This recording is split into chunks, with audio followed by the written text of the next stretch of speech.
kreativitas sama inovasi kok sekarang term kreativitas itu sudah mulai ditinggal, kemudian berpindah kepada inovasi. Jadi inovasi itu adalah term yang harus bisa dipertanggungjawabkan.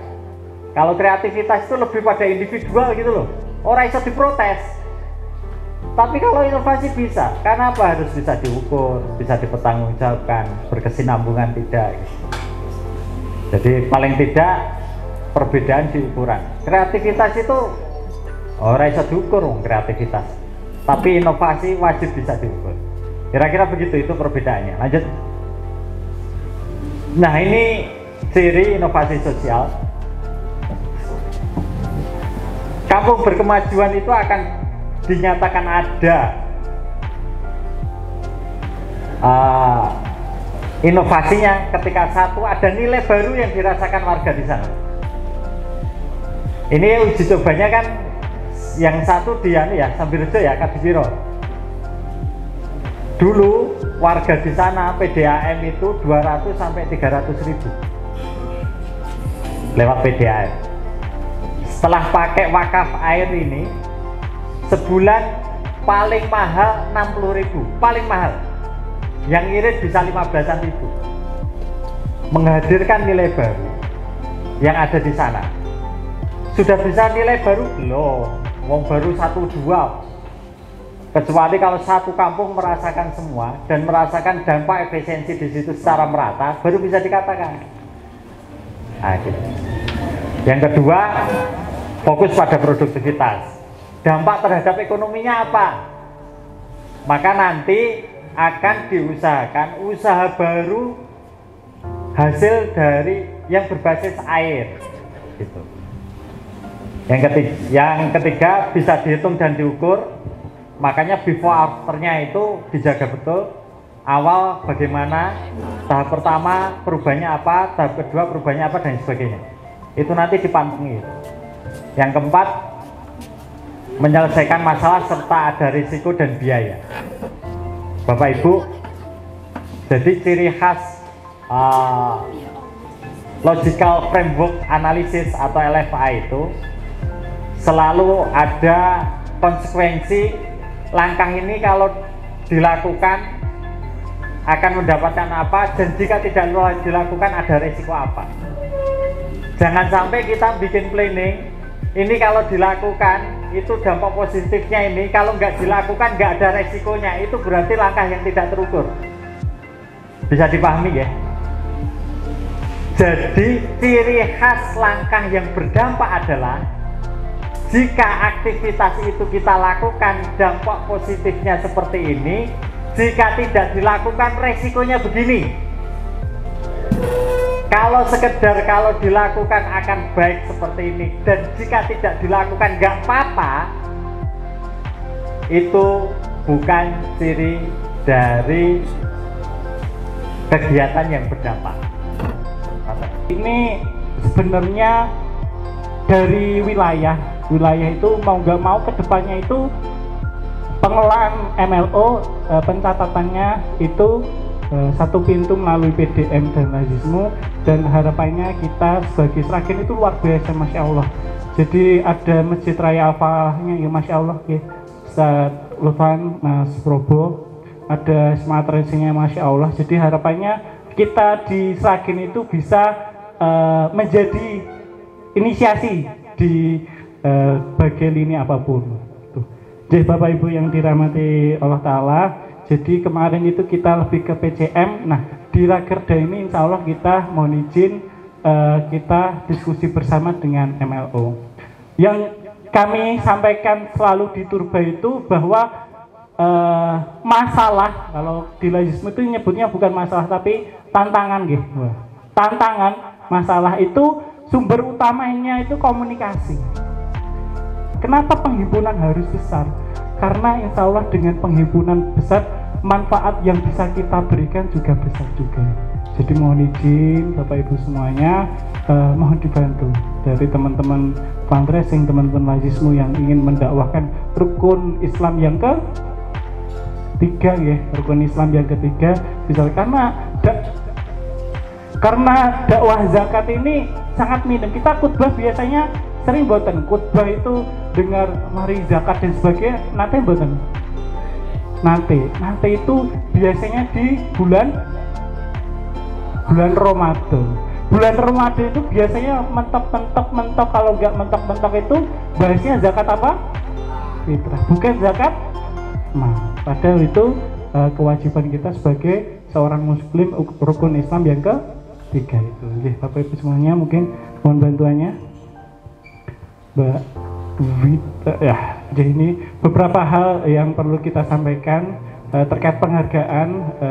Kami ucapkan selamat bagi para kantor layanan yang telah mendapatkan penghargaan. Penghargaan tersebut kita basisnya dua. Yang pertama itu by data. Jadi kita alhamdulillah data sudah ada.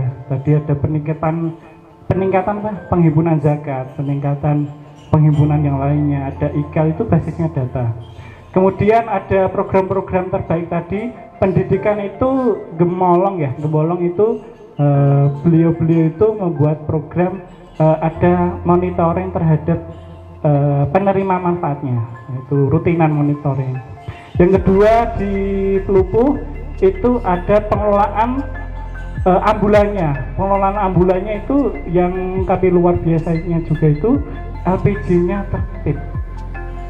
LPG-nya tertib, ini yang kami apresiasi sekali. Yang ketiga ada ekonomi, ada program itu tahan banting. Yang keempat ada program dari Al-Falah butuh Quran. Yang kelima tadi di Sambirejo ada program apa tadi? PAM itu semuanya. Selanjutnya ini berdasarkan Kemenak bahwa potensi zakat di Indonesia itu berapa? 400 triliun. Di data ini yang baru berhasil mengumpulkan berapa? Kecil 31 triliun. Jadi potensinya itu masih luar biasa. Jadi next di tahun 2024 Lahismu Daerah itu kita fokus tata kelola dan budaya kerja. Tata budaya. Dan di 2025 ini kita fokus performance. Kenapa kita fokus performance? Next. Karena ini kemarin kita sebenarnya kita sudah buat itu 4DX bersama, dan terus setelah itu ada pendampingan dari wilayah. Wah, ini sedikit diobrak-abrik. Dan alhamdulillah banyak penyempurnaan Masya Allah. Tadi kemarin itu dari Pak Iwan, ini baru kapan? Kamis 2 hari. Dari jam 9 sampai jam setengah 1 malam, bahas dari jam 9 sampai setengah, dan besoknya dilanjut lagi jam 9 sampai asar. Dan itu belum selesai, nanti insya Allah ini belum saya sampaikan ke teman-teman eksekutif, nanti sama badan pengurus yang kita rencana itu, nanti kedepannya masih dibahas lagi selama 2 hari. Jadi ini bukti kami itu benar-benar serius, kami itu benar-benar ingin memberikan amanah, karena tadi yang disampaikan Ustaz Ali maupun yang lainnya harus amanah, harus profesional Pak Roma. Jadi ini benar-benar kita usahakan seperti itu. Kalau di tahun lalu kita fokus ini strateginya yaitu rasionalisasi, yaitu tadi tata kelola dan sebagainya. Di tahun ini insya Allah kita fokusnya perform. Lanjut keuangan, kita peningkatan layanan keuangan. Jadi kita seresponsif itu ini di kantor layanan itu, Mas, pokoknya saya ini setoran dana pagi ini, setoran dana pokoknya siang nanti harus cair ya. Itu KL itu biasa, kayak gitu biasa, dan itu alhamdulillah insya Allah clear. Kalau ada kendala ya kita perbaiki bersama, insya Allah itu clear, Masya Allah. Jadi dan itu tidak apa-apa, tidak masalah, karena itu sudah komitmen kita bersama. Jadi tiap tanggal 5 kita ada rekapitulasi keuangan kita komitmenkan itu, kita laporan. Setiap tanggal 13 kita ke PDM ya, kita komunikasi. Dan selanjutnya marketing ini sekedar dan marketing ini kita nanti lebih agresif lagi insya Allah bersama-sama. Nanti baik yang teman-teman fundraising maupun non fundraising, nanti insya Allah kita bersama-sama untuk memfollow up lebih agresif lagi, dan itu sekali lagi butuh bantuan Bapak Ibu semuanya karena jejaringnya. Yang selanjutnya di marketing sudah ada nggih, di buku yang sudah didapatkan, monggo bisa dipelajari, didiskusikan bersama-sama. Ada berbagai program, jadi kita treatment donatur nggih 10.000 orang tua asuh dan yang lainnya, landing page dan sebagainya. Insya Allah kita kedepannya masih di situ. Kemudian program Kamu Berkemajuan, jadi Bapak Ibu semuanya, kemarin dari pusat itu menunjuk 5 provinsi yang ikut ditunjuk sebagai mencanangkan program Kampung Berkemajuan itu.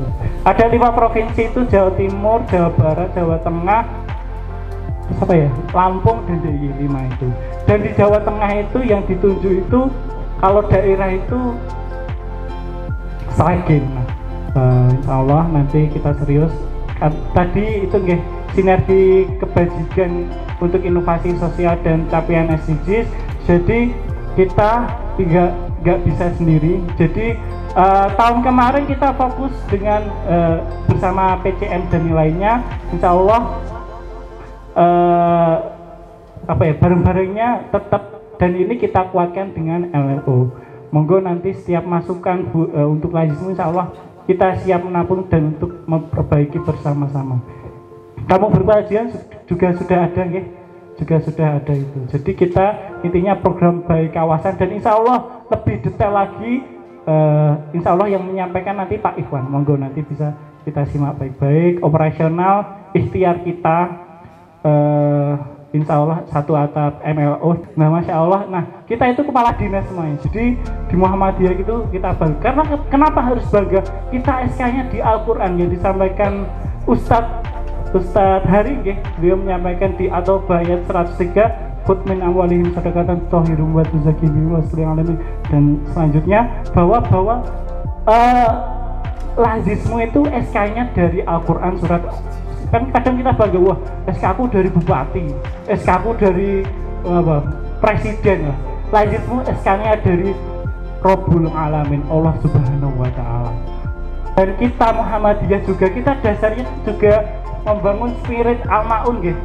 Membangun spirit Al-Maun, dan itu juga dari Al-Quran juga. Kita juga harusnya bangga menjadi Muhammadiyah. Sebenarnya saya itu jujur dikaderkan di Lazismu.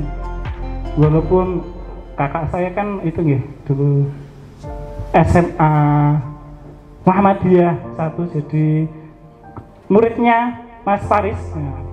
Walaupun ada keterkaitan, tapi saya sendiri itu dikaderkan di Lazismu, dan saya bangga. Saya di Muhammadiyah dan saya bangga. Terus di kutipan kedua dari Ustadz Umar nggih, Ustadz Umar, amil pengurus Lazismu Muhammadiyah kalau tidak masuk surga kebangetan. Kenapa nggak kebangetan? Ketika penghimpunan dana teman-teman semuanya itu, ketika mendapatkan dana itu kan sama saja kita berdonasi dengan sama. Ketika teman-teman mentasyarufkan sama juga berdonasi dengan dana yang sama dan perbuatan baik itu. Dan ketika kita kan biasanya di Lazismu mendoakan buatan ketika donasi. Nah, ketika berdoa itu, doanya itu diamin oleh malaikat, dan begitu pun juga dengan sama, dan kita juga didoakan malaikat. Nah itu kalau misalnya kita nggak masuk surga, insya Allah kebangetan. Terus Pak Iwan Mustafa ini luar biasa, beliau menyampaikan mengurus Lazismu Muhammadiyah itu bangun yang dipikirkan Lazismu, sampai mau tidur yang dipikirkan Lazismu. Dan di terakhir Pak Dodok, mengurus amanah apapun itu harus fokus dan totalitas, hukum kekekalan energi. Ini salah satu yang disampaikan yang saya pernah mendengarkan, bahwa beliau kediamannya jadi ketua Lazismu Jawa Tengah itu ada saldo yang peralihan serah terima saldo awal itu 78 juta. Dulu sebelum eranya Pak Dodo itu, ketika ngundang seperti ini, yang hadir berapa? Cuma 35. Ketika tahu itu apa yang dilakukan Pak Dodo bersama Pak Amir, tahu nggih, ketika driver nggih, Sragen Pekalongan cuma berapa? 1 jam dan sebagainya. Nah, ketika beliau dia mana itu beliau sowan ke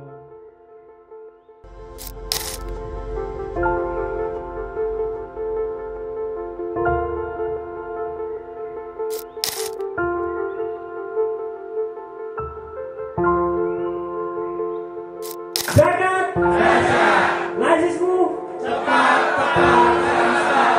Muhammadiyah